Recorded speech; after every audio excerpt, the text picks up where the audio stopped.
Salam sejahtera untuk kita semua, semoga sehat sentiasa kita semua. Mari kita simak video berikut tentang sepak terjang Zakaria Saman, atau umum disapa Apa Karya.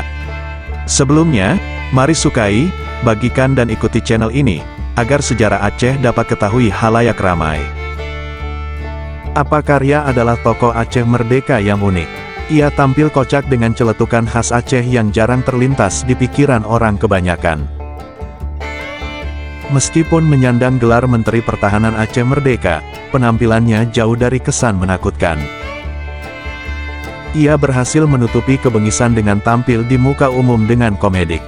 Dia adalah tokoh yang paling ditakuti oleh pemerintah Indonesia dengan manuvernya di luar negeri untuk penyedia senjata pada pasukan GAM di Aceh dan seluruh Indonesia sehingga dia dijadikan DPO dengan harga kepalanya 12 miliar oleh Kapolri Dai Bahtiar. Dia pengendali militer dalam pemerintah Aceh masa pemberontakan GAM.